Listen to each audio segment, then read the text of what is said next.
जय हिंद जय भारत। आप देख रहे हैं जय भारत मीडिया। हमारे साथ इस समय है हरियाणा प्रदेश कांग्रेस ओबीसी सेल के वाइस चेयरमैन कृष्ण सैनी जी, जो कि पेशे से अधिवक्ता हैं और युवा भी हैं, और युवाओं की सारी नसों को इस समय वो जानते भी हैं, क्या उनकी परेशानी है, क्या वो देखते हैं किस तरह से आने वाला भविष्य जो भारत का है, क्योंकि खुद एक युवा है इसलिए वो ज़्यादा अच्छे से जानते हैं। सैनी साहब, आपका स्वागत है हमारे चैनल में। सबसे पहले हम जानना चाहेंगे कि आखिर क्या वो बात है जिसे लेकर के आपको वाइस चेयरमैन ओबीसी सेल का ही बनाया गया है। नमस्कार, आपके सभी दर्शकों का स्वागत है, धन्यवाद करते हैं। और आपका धन्यवाद, आपने आज आए और आप इंटरव्यू ले रहे हैं हमसे। मैं सबसे पहले तो अपने शीर्ष नेतृत्व का धन्यवाद करना चाहूँगा, क्योंकि उन्होंने ही एक बड़ी जिम्मेवारी दी है और मुझ पर विश्वास जताया है। और जनता का रुख देखते हुए ये जो आप बता रहे हो ओबीसी सेल का, क्योंकि आज ओबीसी का मुद्दा सबसे बड़ा मुद्दा बना दिया है राहुल गांधी जी ने। और मैं खुद ओबीसी वर्ग से आता हूँ और ओबीसी वर्ग की समस्या को बड़े अच्छे से समझता हूँ। और पिछले कई सालों से नारनौल के अंदर, जो कि एक ओबीसी का हब है, ओबीसी ही वहाँ पे जो विधानसभा क्षेत्र में और वहाँ के जिले के अंदर बात करें, रेवाड़ी में और महेंद्रगढ़ में खासतौर पे, तो वहाँ पे ओबीसी ही सबसे ज़्यादा तादाद में आते हैं। और इसलिए मेरे को रेवाड़ी और महेंद्रगढ़ का इंचार्ज भी बनाया गया। तो क्योंकि ओबीसी वर्ग से आते हैं और मैं लगातार नारनौल की समस्या से वहाँ की जनता से देख रहे हैं, तो इसलिए मुझे ओबीसी वर्ग का वाइस चेयरमैन बनाया गया। तो आपको हरियाणा प्रदेश का ओबीसी का चेयरमैन वाइस चेयरमैन बनाया गया, लेकिन आप बार बार बात नारनौल की कर रहे हैं, तो आखिर क्या वजह है कि बार बार आप नारनौल पे फोकस कर रहे हैं? नारनौल की बात यह है कि देखिए, लगातार हरियाणा में तो हम काम कर ही रहे हैं। नारनौल की जनता, मैं नारनौल से जुड़ा हुआ हूँ, वहाँ पे कई साल रहा हूँ, मेरे मामा है वहाँ पे और मैंने वहाँ काफ़ी साल काम भी किया है। तो और पिछले कई सालों से नारनौल की जनता की मैं सेवा कर रहा हूँ। तो नारनौल की जनता की एक इच्छा है कि भाई मुझे इलेक्शन लड़ना चाहिए, चुनाव लड़ना चाहिए, इसलिए मैं बार बार नारनौल की बात कर रहा हूँ। ओबीसी वर्ग है वहाँ पे, बड़ी तादाद में ओबीसी वर्ग है, और वे चाहते हैं कि कांग्रेस पार्टी जीते और कांग्रेस पार्टी का कोई नुमाइंदा एमएलए बने इस बार नारनौल की तरफ से। मैं इसलिए बार बार नारनौल की बात कर रहा हूँ। नारनौल की जनता चाहती है कि भाई मुझे कांग्रेस पार्टी की तरफ से टिकट मिले और वे विधायक बन के भेजेंगे नारनौल की जनता, ये उनका वादा है।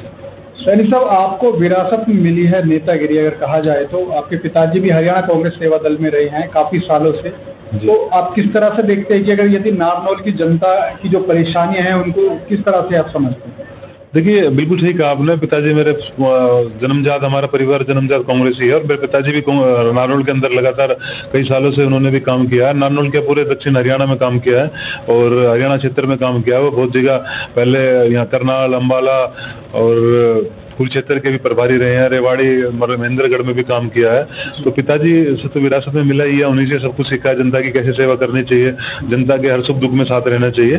तो अब कांग्रेस पार्टी की मेहरबानी रही है कि लगातार उन्होंने अच्छे अच्छे पदों पर काम करने का मौका भी दिया है जब हम जनता से जुड़ा हो रहा है। तो इस बार हमारी पूरी उम्मीद है कि कांग्रेस पार्टी हमें टिकट देगी और चुनाव लड़ने के लिए प्रोत्साहित करेगी, चाहे मुझे टिकट मिले चाहे पिताजी को टिकट मिले, और दोनों ही टिकट की दावेदारी कर रहे हैं। और क्योंकि मुझे भी लगभग 20 साल हो गए हैं कांग्रेस पार्टी में काम करते हुए।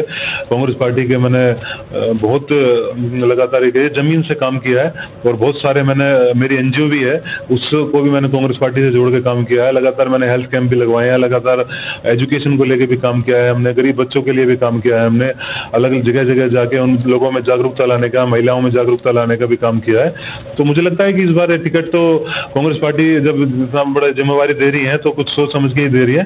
तो जनता का भी रुझान पूरा है, जनता चाहती है कि वही कांग्रेस पार्टी जीते और हम काम कर रहे हैं। तो ये मिलीजुली प्रतिक्रिया है, इसलिए। और विधायक इस बार कांग्रेस का बनेगा, यहाँ से ये गारंटी। विधायक आपने कहा कांग्रेस का बनेगा, टिकट की मांग आपने कर रखी है। मेरे सवाल था आपसे कि परेशानियां क्या हैं जनता की नारनौल की, किस विधानसभा से आप नारनौल की सीट से आप लेना चाहते थे टिकट, क्योंकि आप युवा हैं और इस समय कांग्रेस युवाओं पर फोकस भी कर रही है, तो वो थोड़ा सा एक बार बता दीजिए। वो बिल्कुल बहुत अच्छा सवाल किया आपने कि युवाओं को लेके क्या विषय रहेगा और नारनौल की क्या परेशानी है। सबसे पहले तो नारनौल की परेशानियों पर बात करते हैं जी। नारनौल की सबसे बड़ी परेशानी आज के डेट में देखा जाए तो युवा से भी जुड़ जाएगी और परेशानियां भी इसमें आ जाएगी। रोजगार की जो समस्या है वो सबसे चरम समस्या है। जो नए बच्चे हैं वो बेचारे पढ़ लिख के बड़ी मुश्किल से तो पढ़ते हैं, वहाँ पे ना तो पढ़ाई की व्यवस्था है, फिर उनको रोजगार की कोई सुविधा नहीं है। तो तो मेरा सबसे बड़ा प्रयास है कैसे ना कैसे करके वहाँ पे कोई फैक्ट्री लाई जाए, कुछ उद्योग का व्यवस्था बनाई जाए। जब उद्योग व्यवस्था होगी वहाँ पे तो अपने आप ही बच्चा वहीं पर रह के काम करेगा, और उद्योग व्यवस्था होने से जब युवाओं को रोजगार मिलेगा और जो दूसरे वर्ग है, चाहे वो मध्यम वर्ग हो, चाहे बुजुर्ग हो, चाहे महिला वर्ग हो, तो उनको एक उद्योग करने का काम मिलेगा। वहाँ पे उद्योग आएगा तो फिर वहाँ पे रेंट का काम भी चलेगा, परचून की दुकान चलेगी, सिलाई की दुकानें चलेंगी, और जितने भी और हमारे उत्पादन होते हैं, मोबाइल की दुकानें, जो छोटे रोजगार है, मध्यम रोजगार है, वो भी चलेंगे। और सबसे बड़ी समस्या रोजगार को लेकर बताइए, फिर दूसरी समस्या वहाँ पे स्वास्थ्य को लेकर है। स्वास्थ्य को लेकर कैसे हैं जी, उसका भी हम जिक्र कर लेते हैं। सारी नारनौल की जनता, हरियाणा की जनता देख रही है, मुख्यमंत्री साहब अगर देख रहे होंगे तो जरूर सुनेंगे। नारनौल की जनता उनको बता देगी, एक बार सर्वे करवा ले। नारनौल का अगर कोई भी बीमार होता है वहाँ के नागरिक, तो वो जयपुर जाएंगे या गुड़गांव आएंगे। 200 किलोमीटर जयपुर पड़ता है और 125 किलोमीटर गुड़गांव पड़ता है। इस बीच में अगर किसी को कुछ दिक्कत हो जाए तो वो फिर उसका तो भगवान मालिक है जी। तो इस समस्या को दूर करने के लिए मेरा खास तौर पर यह प्रयास है कि वहाँ पे एक अच्छा हॉस्पिटल बने, सरकारी हॉस्पिटल बड़े लेवल पे बने, जहाँ की सुविधा हो सारी। एक सरकारी अस्पताल है, जाता है जब भी कोई वहाँ पे पता चलता है आज ये मशीन बंद है, रेफर कर देंगे, यहाँ चले जाओ, प्राइवेट में चले जाओ। अरे क्यों चले जाओ प्राइवेट में भाई, जब सरकारी सुविधा है तो ये दी जानी चाहिए। और शिक्षा की कोई व्यवस्था ऐसी नहीं है कि ना कोई बड़ा कोई वहाँ पे इंस्टीट्यूट है, ना कोई कॉलेज है, ना कोई यूनिवर्सिटी की व्यवस्था है। क्यों नहीं है? दक्षिण हरियाणा लगातार इतना बड़ा रेवेन्यू देता है, दक्षिण हरियाणा क्षेत्र हमारी हरियाणा सरकार को, तो क्यों यहाँ पे ऐसी व्यवस्था नहीं है? क्यों हमारी ये जनता बेचारी कैसे भोली जनता है यहाँ की, है ना। दक्षिण हरियाणा की जनता हमेशा भोली रही है। यहाँ पे हम ना कोई बड़ा पद दिया जाता है कभी भी किसी तरीके की, उसमें ना कोई ऐसी व्यवस्था की जाती है, ना कोई मंत्रियों की व्यवस्था की जाती है। और मंत्री यहाँ के हाल फिलहाल में नारनौल के मंत्री थे, पर उन्होंने कोई काम नहीं किया, ना कोई मांग की, ना कुछ मिला उनको। तो ये मेरी काम रहेगा कि रोजगार लाया जाए वहाँ पे, और स्कूल कॉलेज की व्यवस्था, बड़ा इंस्टीट्यूट लाया जाए जहाँ पे फ्री में बच्चे पढ़ सके, और बड़ा हॉस्पिटल लाया जाए। सबसे बड़े तो ये वाला काम रहेगा। साथ में जो वहाँ की कूड़े की व्यवस्था है, पानी की व्यवस्था है, बिजली की व्यवस्था है, ये तो पूरे हरियाणा में बनी हुई है। इसको तो मैंने जनता से वैसे ही वादा किया हुआ है कि हम आपका वैसे भी काम करा देंगे। कूड़े का समस्या हो तो प्रशासन से कह के, चाहे बिजली की समस्या है, चाहे पानी की समस्या है, ये समस्या को तो दूर करने का मैं खुद भी अपने पर्सनल लेवल पर करा रहा हूँ। साथ में एक और समस्या है जी, आपने बड़ा अच्छा प्रश्न पूछा था कि फैमिली आईडी और प्रॉपर्टी आईडी जी, इसको लेके बहुत परेशानी है, बहुत ज़्यादा परेशानी है पूरे हरियाणा भर में। फैमिली आईडी से तो इतने दुखी है लोग, क्योंकि वो इनकम उसकी 5 लाख से 2 लाख से 3 लाख बढ़ा दी, 3 से 4 लाख बढ़ा दी, फिर किसी तरह की कोई सुविधा नहीं दी जा रही है। तो जो गरीब आदमी है, ना घर पे छत है, ना कुछ हो रहा है, कमाने वाला नहीं है, उनके भी 5 लाख इनकम दिखा दी। तो फैमिली आईडी को तो हमारी सरकार बंद करेगी, ये तो हमारे शीर्ष नेतृत्व ने भी कह दिया है। तो जनता इससे बेखबर हो जाए। फैमिली आईडी और प्रॉपर्टी आईडी, इसको लेके भी विशेष काम करने जा रहे हैं। ये समस्या भी बड़ी समस्या है वहाँ की, इसको खत्म किया जाए। तो क्या ऐसा माना जा सकता है कि यदि कांग्रेस पार्टी आपको टिकट देगी और आप जीत जाएंगे, तो फैमिली आईडी और जो प्रॉपर्टी आईडी है उसको आप अपने विधानसभा क्षेत्र से हटवा देंगे?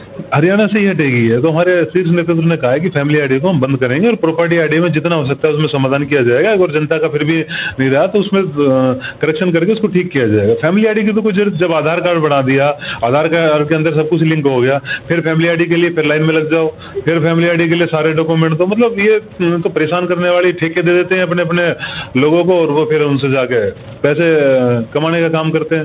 तो ये तो कोई व्यवस्था ठीक नहीं है। इसके अलावा अच्छी व्यवस्था दे, ऐसी व्यवस्था दे जो लाइन में लगे तो उनको कुछ, जनता को कुछ मिले, है ना। ना तो स्वास्थ्य शिक्षा, तो बेसिक रोजगार, बेसिक हमारा कॉन्स्टिट्यूशन कहता है स्वास्थ्य शिक्षा तो सबको दी जानी चाहिए।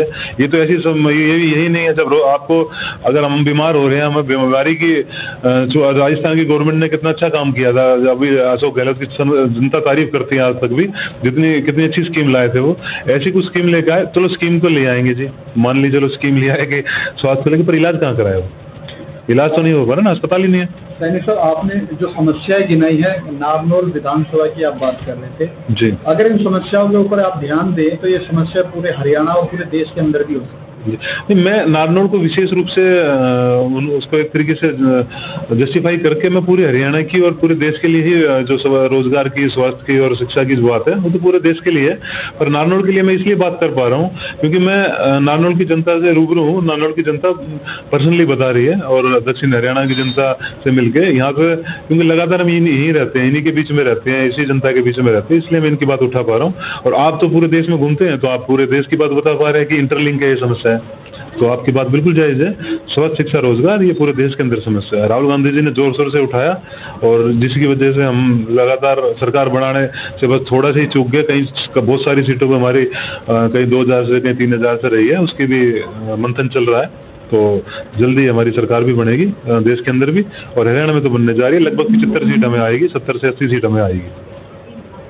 बात अगर ओबीसी की करें जी, ओबीसी जो वर्ग है, ओबीसी में भी ए और बी इस तरह से होता है, तो किस तरह से देखते हैं आप? क्योंकि जब चुनाव आते हैं तो इन सभी वर्गों को, चाहे वो एससी हो, बीसी हो, ओबीसी हो, इन सबको जो हर पार्टी है वो बनाने के लिए अपने वोट बैंक की तरह से देखती है। कांग्रेस पार्टी ओबीसी को किस तरह से देखती है? देखिए, कांग्रेस पार्टी ओबीसी को आम जनता की तरह देख रही है, और कांग्रेस पार्टी संविधान की नज़र से देख रही है कि सभी को एक तरीके से समान अधिकार मिलना चाहिए, और जनता को संख्या के हिसाब से उनको उनके अधिकार दिए जाए। ये राहुल गांधी जी की स्पेशल एक विशेष मांग है कि एक जनसंख्या गणना कराई जाए, और जिसकी जितनी हिस्सेदारी उसको उतना हक मिलना चाहिए। और ओबीसी को लेकर उन्होंने खास तौर पर मुद्दा उठाया है राहुल गांधी जी ने कि ओबीसी की जो तादाद है उसको उतना हक नहीं मिल रहा है, और लगातार संविधान की बात करी है हमारे ओबीसी और एससी एसटी वर्ग को।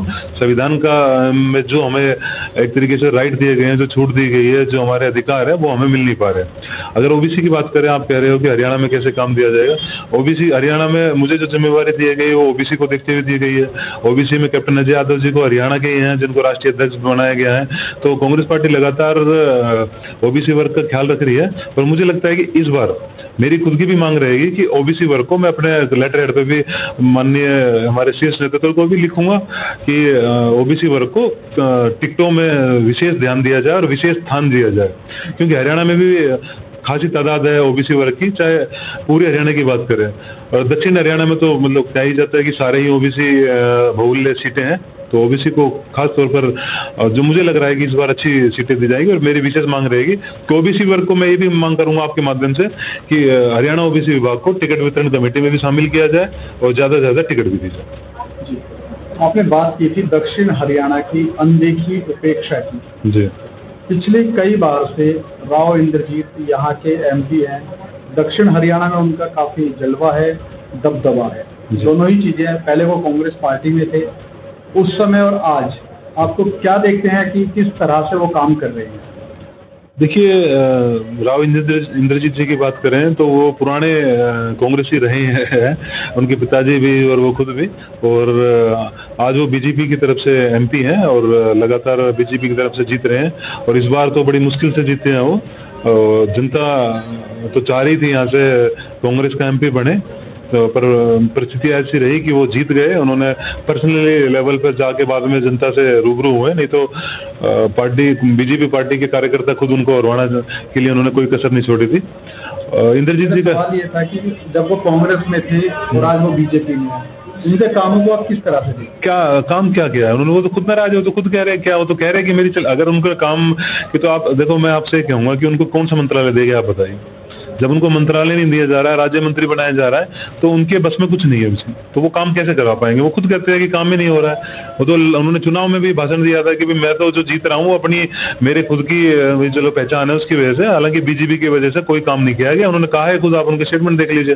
तो भाई बीजेपी की तरफ से वैसे इतना काम होता तो मैं जनता एक तरफा जीताती, तो बीजेपी की तरफ से कोई काम नहीं करा गया। राव इंद्रजीत जी भी खुद बीजेपी से नाराज है। फिर से हम आपकी तरफ आते हैं, एक बार की कांग्रेस पार्टी से आप टिकट की मांग कर रहे हैं, वाइस चेयरमैन है आप हरियाणा ओबीसी विभाग में जी, तो आपको ही टिकट दी जाए जी, इसके पीछे कांग्रेस पार्टी के क्या कारण आप देख रहे हैं?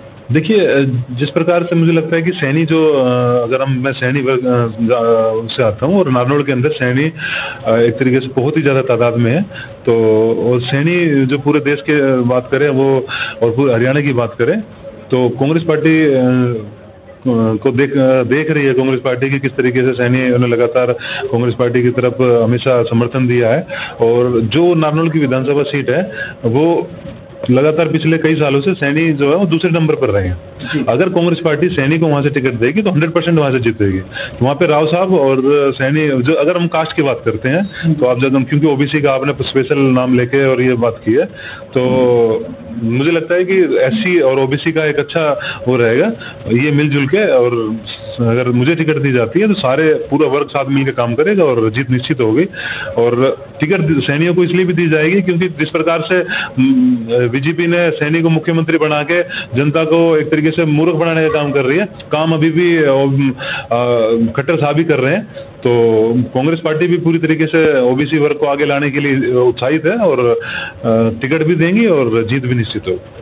बहुत बहुत धन्यवाद आपका हमारे साथ बात करने के लिए। तो ये आपने देखा कि कृष्ण सैनी जी जो कि अपनी दावेदारी पूरी तरह से करनाल जो सीट है, नारनौल से माफी चाहेंगे, नारनौल सीट से ये चाह रहे हैं कि इनको विधानसभा का टिकट मिल जाए तो वहाँ की काया पलट कर रख देंगे। वहाँ की समस्याओं से अच्छी तरह वाकिफ हैं क्योंकि पारिवारिक रूप से जुड़े हुए हैं और जन्मजात जो कि आप इनको कह सकते हैं कि जेनेटिक इनके खून के अंदर राजनीति घुसी हुई है। साथ ही युवा होने के नाते से कांग्रेस पार्टी पर इनको भरोसा है क्योंकि इस बार एमपी के इलेक्शन में कांग्रेस पार्टी ने जिस तरह से युवाओं पर भरोसा दिखाया और युवाओं ने कांग्रेस पार्टी को जीत दे करके जो सीट है वो उनकी झोली में डाली है ज़्यादातर, उसको देखते हुए काफ़ी उत्साहित हैं और कांग्रेस पार्टी से टिकट की डिमांड में हैं।